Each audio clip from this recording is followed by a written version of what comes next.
Thank you. Well, good morning. We had a great week behind us with the call conference. It was very challenging for me because I managed to get some chest infection and I lost my voice totally. And I was saving myself all week for today.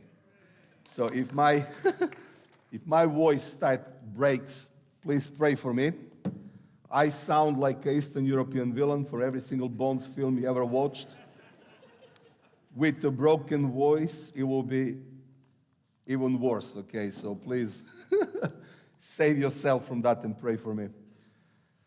It is quite significant this morning for me because right now you start your service here at 10 o'clock. We start 11-ish. And somehow it happens that the whole team that leads a church, more or less all adults, are away this Sunday. And the whole church Sunday is in the hands of the second generation young people who are in church. So my son is actually preaching right now. While I'm preaching here, he preaching-ish. There is a few others, young adults who took different responsibility in church. And it just... Sonia and I, we worked for 20 years to get in this place, to see the new generations taking responsibility for Sunday service, soon for a whole church, soon for all the ministries in the churches. So it's just absolutely wonderful. I actually needed to rent some adults from other places just to have some adults to make sure everything works well. And you played a huge role in the whole these 20 years, not just in supporting us, but it just in my spiritual development. You know, as Marcus said, my spiritual formation started in this church, in that basement, in those conversations we had behind the closed door, and all the teachings and everything we had. You know, it was all for the purpose of being here today. You know, and being able to share the stories of what God has done in the last 20 years behind us, and just dreaming together about what else God has for us in the future, and having exactly that after 20 years, you have the young generations who's actually popping up on the surface, you know, that nothing was in vain, you know, and God's favor is just absolutely amazing. And thinking about that life of legacy, what we're leaving behind us. It's something I prayed, you know, what shall I share with you this morning? And it is about that life of legacy. And just recently I was asked to preach on heroes of faith from Hebrews 11. And because I was a guest speaker, everybody else took up all other guys, and I was left with something that nobody wanted to preach on, which turns to be a huge benefit for me, because I will never do that. But just because I needed to do, I studied about Joseph and his bones, and I just followed through the Old Testament, the story of his bones, and I was just blessed so much, and I want to share that blessing with you. So Hebrews 11:22, it's the verse I'm going to be focused on and ask a few questions. And it says, by faith Joseph, at the end of his life, made mention of Exodus of the Israelites and gave directions concerning his bones. And that's all he says about him. And that's all that the writers of the Hebrew, it's almost like summarized the whole life in that one episode of his life when he mentioned, gave directions concerning his bones.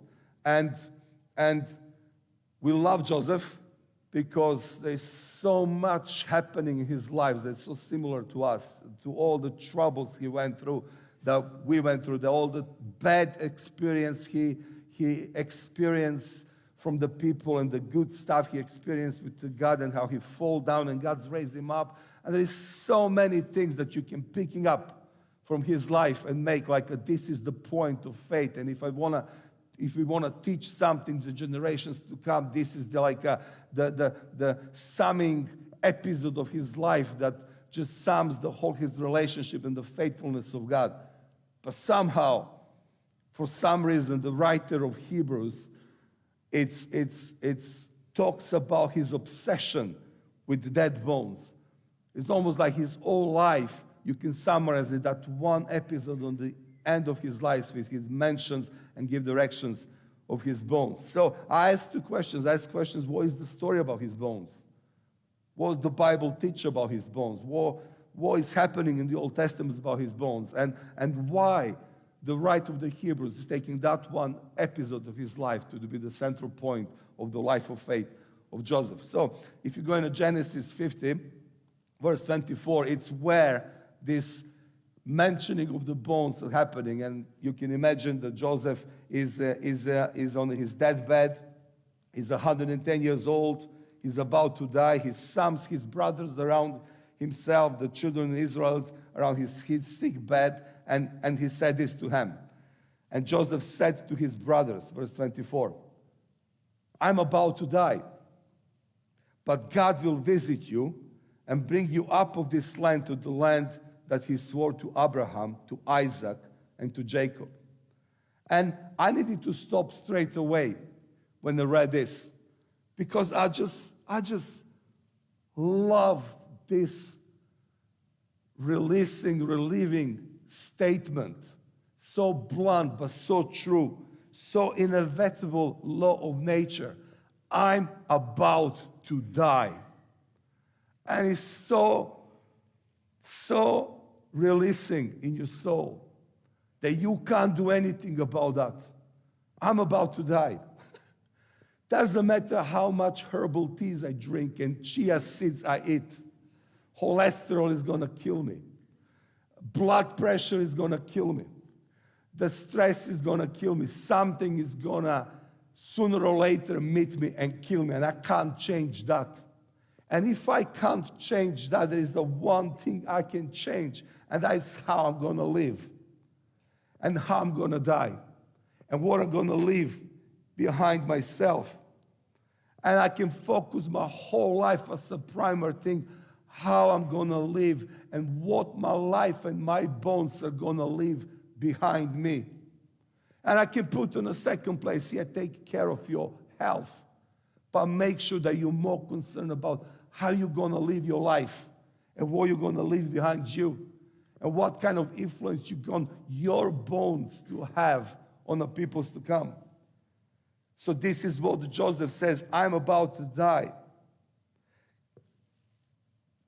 I'm dying. And when I die, God will surely visit you. Every good Mediterranean father, he takes a good care about his family and his children. Every good father makes sure I leave good and enough resources for my family after me. In Serbia, where I live, you can go in my country, you can see that people build big houses, 2 or 3 floors definitely, and the whole family lives here. Usually the parents lives on the ground floor.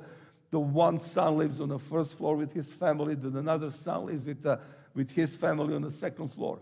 But that was the father in the beginning who says, I'm going to provide for my children so they never need to worry about where they're going to live. And they build a big house so the whole family can live together. Every good Mediterranean father thinks about that. Joseph could say in that moment, I'm about to die, but I will make sure you have enough land.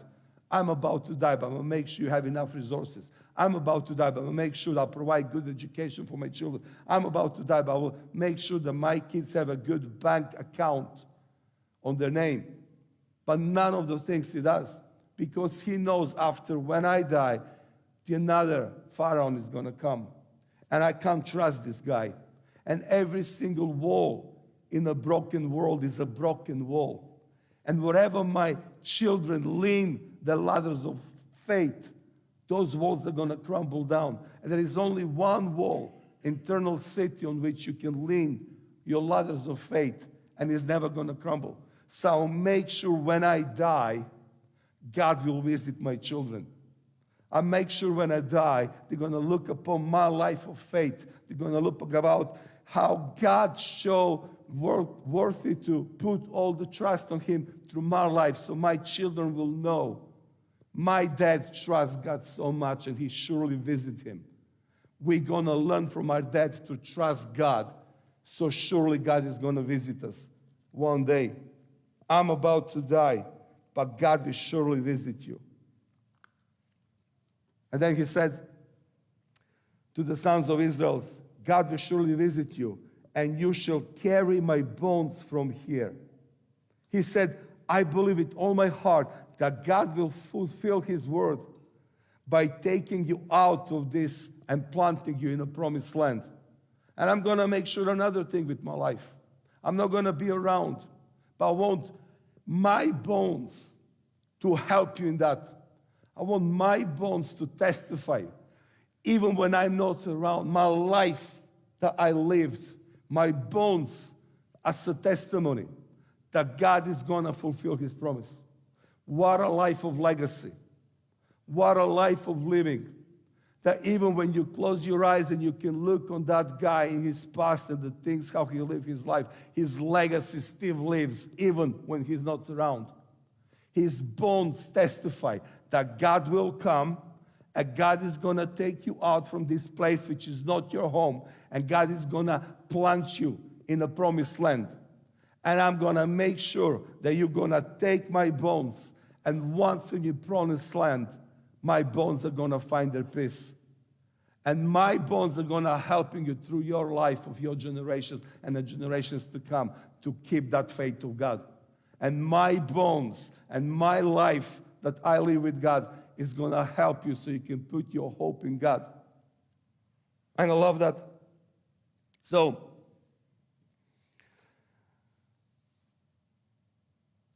Joseph died, being 110 years old. Then bundled him, and they put him in a coffin in Egypt. And you stop here, because this is the last verse in the Genesis. And you step back, and you look the whole book. And you have, in the beginning, God created the life. But then it's finished with the bones in a coffin. And sometimes we feel like that. I remember when I was full with life of God. I remember when God was so vividly present in my life with his Spirit. I remember the great promises.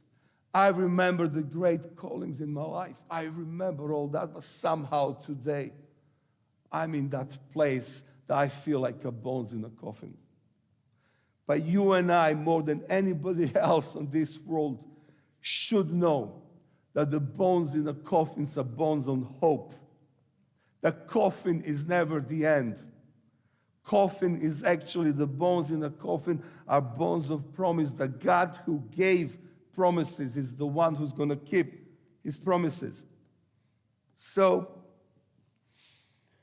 but actually they bundled him. And if you're part of that tradition there, they will bury you very quickly. Just like in my country, in the Middle Eastern countries, when you die, the next day you're buried. That didn't happen with him.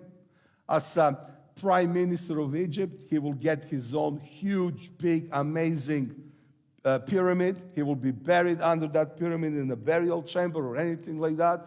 Or if they bury him by the Jewish tradition, he will put in some kind of cave and bury there. But nothing of that. They bundle him, they put him in a coffin, and they keep that coffin somewhere very close to them. I would love to know how did that work. Did they keep Uncle Abraham in one house for 1 week or a month or a year, and then put him in another house, and the next month is you to take care of his bones or what? But they didn't bury him, because that wasn't the promised land. That is not his place to be.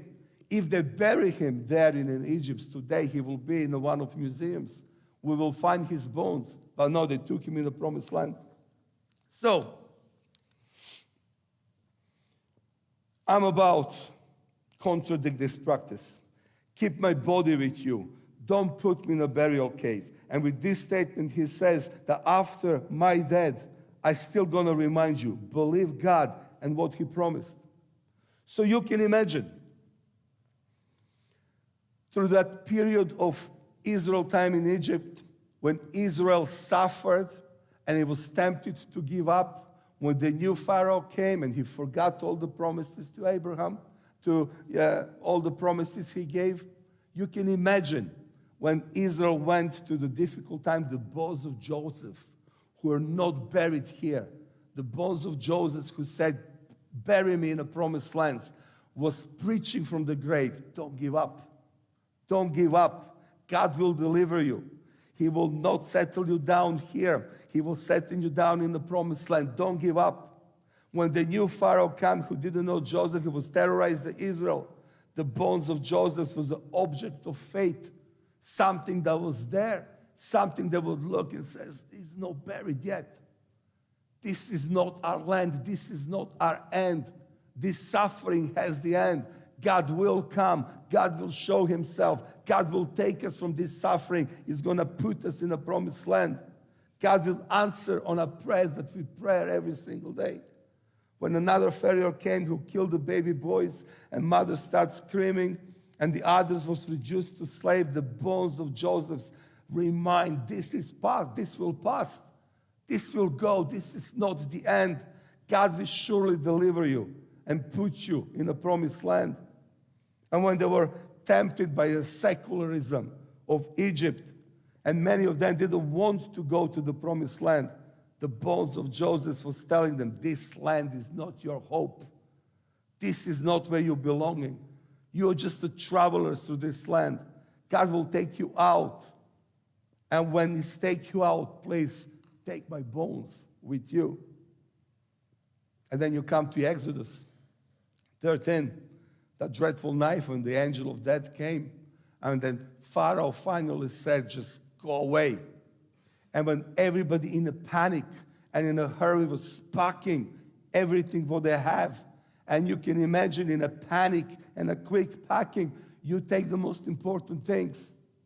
Then Moses says, verse 19, Moses took the bones of Joseph with him.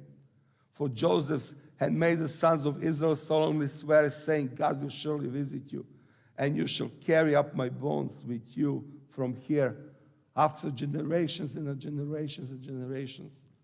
They didn't put those bones somewhere and forget about them. They were really preaching through every single generation. This will pass. God will come. God will take you. So when the time came, Moses was quick to say, don't forget the bones. Don't forget our father, Abraham, Joseph. Just don't forget his bones. And you can imagine how these bones continue to preaching from the coffin. When Pharaoh changed his mind and started chasing the Israelites and the Moses, and they've been between the mountain and the sea and the waves and the Pharaoh's army behind them, the bones were still preaching, this is not the end. This is not the promised land. I'm going to take you out from this trouble. You can imagine in the wilderness when people are mumbling and grumbling against God and says, where is this God? We had all this great food there. The bones were preaching, God will save you through this also. He will give you what you need. He will give you manna. He will give you cloud. He will give you the pillar of light. He will give you what you need because He's taking you to the promised land. It was a constant reminder through the history of these people that God don't forget His promises, that God is there, and that God is one who delivers through everything. And in that moment when Moses came one day after God said to him, you are not going to take them to the promised land. And I can imagine the dreadful moment in a people, that moment when Moses says, I'm not going to take you to the promised land, but don't worry, the bones are here. And look, they're still in a coffin. They're not in the ground. So God hasn't finished fulfilling His promise. He is going to take you. And those bones are going to be buried in the promised land. So even if I'm not here, don't worry. God is with you because bones are preaching that. And when they were facing enemy after enemy in the promised land, every single time they could raise their eyes to God and they can look in the corner and say, the Joseph bones are not buried yet. And both Joseph's bones are in a promised land. God will give us this promised land. And then you come later on to Joshua 24, when he's about to die. And this is what he says in verse 29. After those things, Joshua, son of Nun, the servant of the Lord, died, being 110 years old. And they buried him in his inheritance. Israel served the Lord all the days of Joshua and all the days of elders who outlived Joshua and had knew all the work that God, Lord, did for Israel. As for the bones of Joseph, which the people of Israel brought up from Egypt, they buried them as the Shalem in a place of land that Jacob bought from the sons of Hammon. It becomes the inheritance of the descendants of Joseph. Finally, they found peace. After every single tribe find their inheritance, after every single tribe took the land, the bones find their peace. Joseph said, I'm going to die, but God will deliver you. He will settle you all down. You don't have standing army. You're just a bunch of scared slaves, but he will set you down. And as a proof of that, I want you to take my bones with you.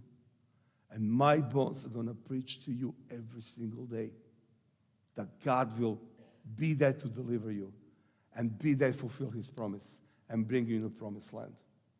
That is the life of legacy, my guys. That is the life we need to aspire to live. So even when we are not around, our bones are preaching to the next generations. We need that kind of churches. We need that kind of fathers. We need that kind of grandfathers. We need grannies and mothers. We need to be that kind of people who live this life today on earth because that's the only time we have. And we should be concerned of that, not to prolong days of our lives. I will about to die like everybody else. But focus on living that kind of life, of leaving legacy behind.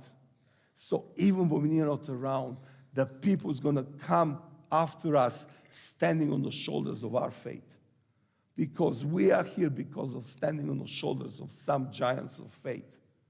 Maybe your personal giants, maybe people from your family, maybe your father, grandfather, mother, grandma, a great person of faith that you know that she prayed for you, that you still remember the great story they told you.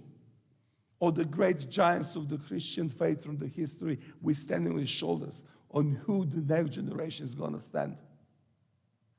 The only shoulders they have, it's our shoulders.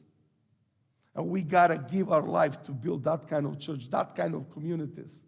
When the next generation are come, they're going to see all these walls of these great buildings, but they're going to stand on our shoulders. And from the past and from the grave, our bones are going to preach to them. Put your trust in God. Surely he will visit you.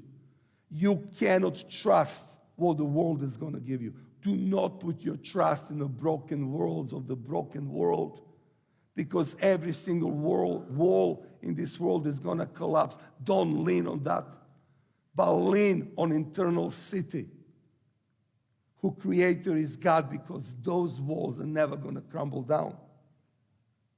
So when you talk about bones of Joseph, they still speak today. They speak of God who honored his word, God who has sworn to deliver, sworn to settle us down, God who will never fail.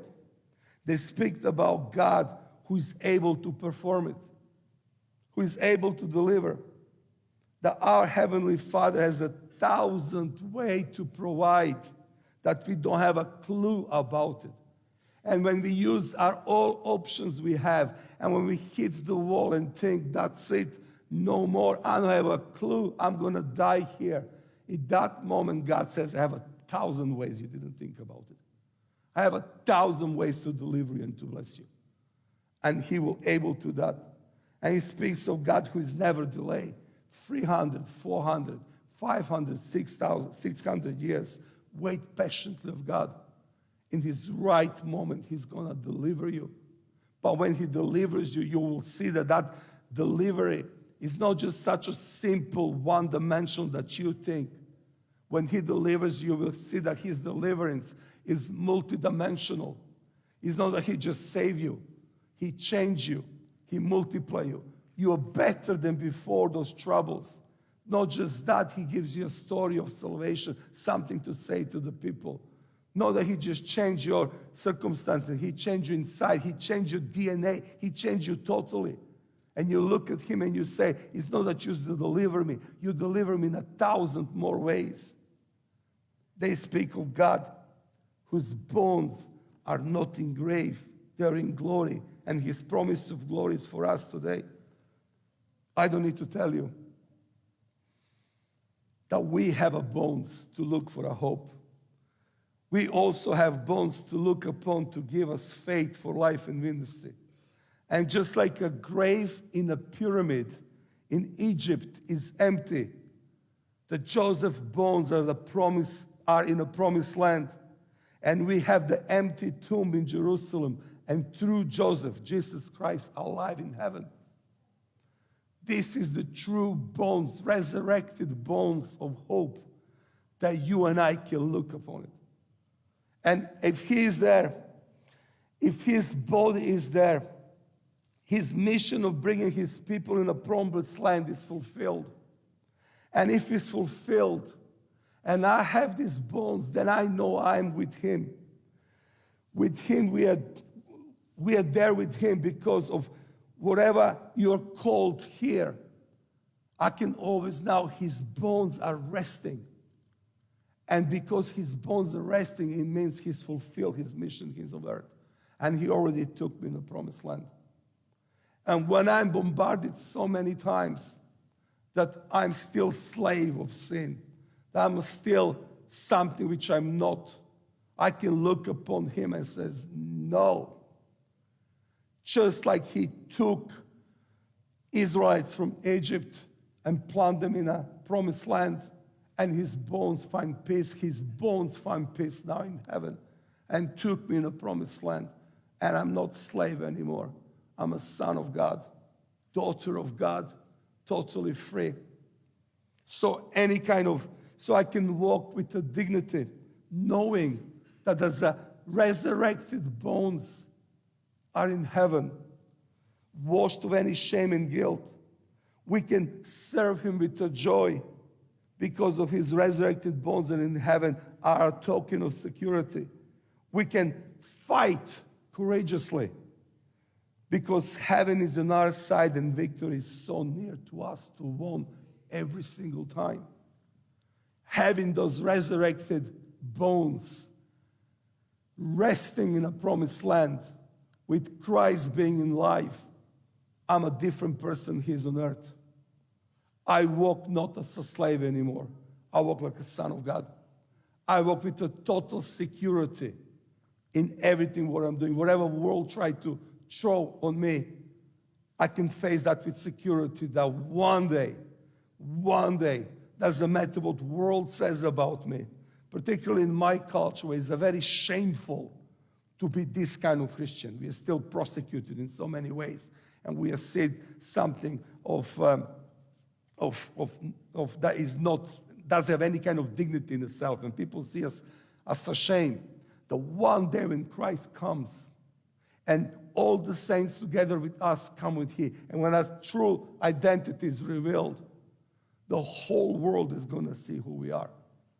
And the culture can try to press us down, and culture can trust and put us in a corner, and culture can present us in so many different ways. One day, the true who we are is going to be shown to the whole world. And if that one day is going to happen one day, today I can live that identity. Today I can live courageously in a culture with so much against me. Today I can raise my voice and say, stop, this is wrong. Today I can walk in a dignity and an honor and say I'm a Christian. I'm not slave anymore. Today, I'm one whose king is coming in a full glory. And today, I'm the one whose king took all the victory. So I'm victorious here. You, culture, you didn't win me. You didn't win. So this is the story of the bones. And I want to encourage you to dig it more in this story. There's so many layers you can take on the surface about the legacy, about our bones. There's so many you can pick up of symbolism of the Christ and his bones and his victory and his place of rest that he takes us one day. But I was really interested about how to get to that kind of legacy. How actually to be that kind of person. And this question, why the writers of the Hebrews is actually picking up exactly this moment about Joseph's life to presenting his Hall of Fame for everybody to see, saying in some way, well, this is the moment. If you want to learn something from the Joseph, this is the moment. He could pick up so many different things, but yet he picked up this moment. And I can almost feel that he's puzzled with this life. As to say, he could choose something else, but he chose this last moment, almost like he summarized the whole life. And the whole life is puzzle. Joseph's life is a puzzle. How'd you get here? How'd you get there? And then one interesting thing is, when you read through the Genesis, you have all these patriarchs, Abraham, Isaac, Jacob, Joseph. And for all of them except Joseph, God's popping up in a moment in his life and have some kind of conversations with them and reinforce the promises he gives to them. Promises about the promised land, promises about the stars on heaven, promises about the seeds. He reinforced this in their lives. They have a meeting with God. When you read about Joseph's life, you don't have that. There is no one moment that he has an encounter with God, that God reinforced these promises. He doesn't have that. And there is no like a dying moment that you see Joseph struggling and saying, Lord, come and just reinforce these promises. Tell me about the promised land, because I'm about to die and nothing happens and I really doubt and struggles. Nothing like that. Nothing like that is happening. Where is that faith coming from? How is it possible to live that kind of life without those things? Where is this coming from? Do you know what? He was sold in slavery when he was a teenager. Let's say 16 years old.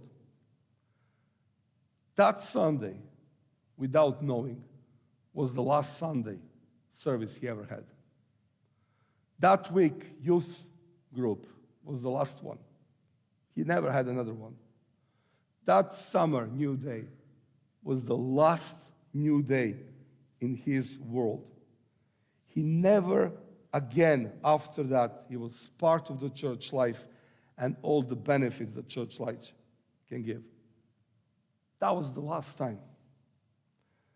But oh boy, what an amazing, fruitful, spiritual, destiny-changing, earth and heaven shaked 16 years of Christian life.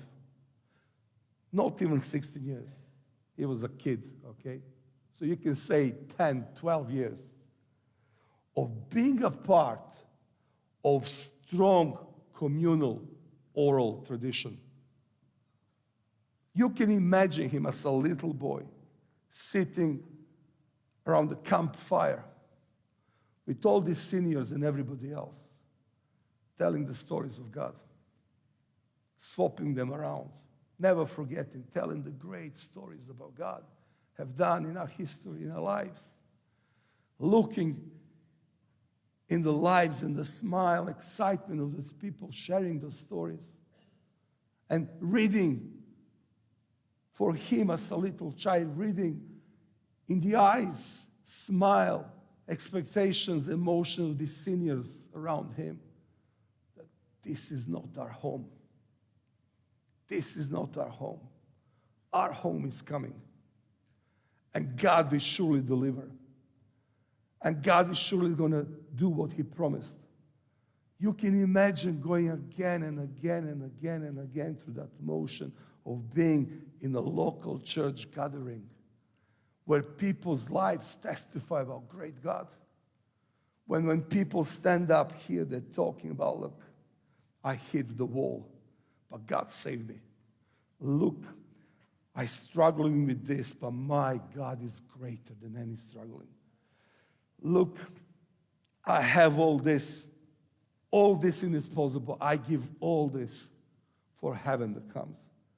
Seeing a people that they sold everything they have just to get hands of that field with the buried treasure. Because that treasure is way more than anything this world can give me. Being surrendering, absorbed, present in that kind of local community, with that kind of people who, when they come with whatever they struggle, they say, this body is temporary and it's going. This life is nothing. Yeah, God blessed me with this and that, but you know those things are just blessing. They're not God in my life. And with everything what they have, they're saying, while we are here on earth, we want to make a difference. But while we are here on earth, because heaven is coming and heaven is a home, this is not home. And they're swapping the stories, but can you imagine how's it going to look like, that promised land? Man, I wish it's like this, and I wish it's like that. And probably spending more time talking about heaven and home and how wonderful it's going to be.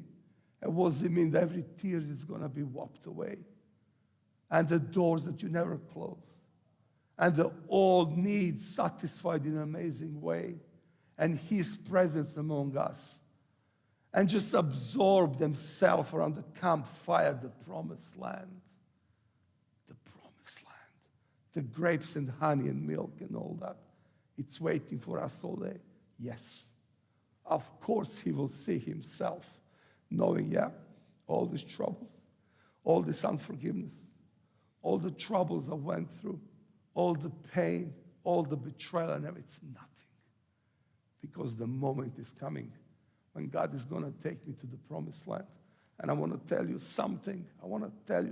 My brothers, that you staying behind me, I want you to know how much I believe in this. When I die, I don't want you to bury me here. This is not my land. When I die, I want you to take my bones. And I want my bones, when I'm not around in a generations to come, I want my bones to preach to you that God will take us to the promised land. And He did that. He married an Egyptian wife, but He never married Egyptian. At Egypt, He had the Egyptian gold and all that, but it was just a pressure on Him. And He was looking forward to take it off, knowing that it's much, without that burden, He will way easier get to heaven. There is a stories for us to learn. It reminds me of Abraham and Lot and Sodom and Gomorrah. You know, what is the point of getting so committed for our children to be the most influential people, the best football players? So we've swapped Sunday service to the football practice. What is the point for them to be the richest, the most influential, and the best people in Sodom and Gomorrah when Sodom and Gomorrah is going to burn one day? Let's get our priorities right, my friends. Let's get them right. Let's get the campfire and the kids around. And let's tell them story what is the truly important. And everything else, it's fine, but it's on us. It's not even on a second place. It's in a totally different piece of paper. You cannot get God and put Him as a priority number one, God. And then priority number two, something else. Number three, something else. There is nothing so important with so much dignity that deserves to share that piece of paper with God. God has His own piece of paper, and everything else is on another list. Let's get our priority right, my friends. And maybe God speaks to you today and says, yeah, Yeah, it's tough. But you got to fight for that, guys. You got to fight for that. To put God as a priority number one in our lives, because we want our bones to preach after us, knowing that we've done absolutely everything possible around the campfire. When you have a one generation, second generation, third generation, and generation to come around the camp church fire, we're going to preach what is truly important in a people's life. So when generations to come, they're going to remember what they learn about the campfire. That is how you build a life of legacy. That's how nobody forgets you. That's how you finish in the history books. That's why there was a church once here, and that church is still here. And that church is standing of the shoulders of some great people of faith. And they're still preaching to us. We're still learning from them. Oh boy, how much I want that. How much I want not to be the king who's going to say, as long as a peace in my time. No, I want to make a damage. I want to be the one who's going to shake this world upside down. And when I'm not around, that trouble is still going to follow us. So let's not settle down. Let's light the campfires again.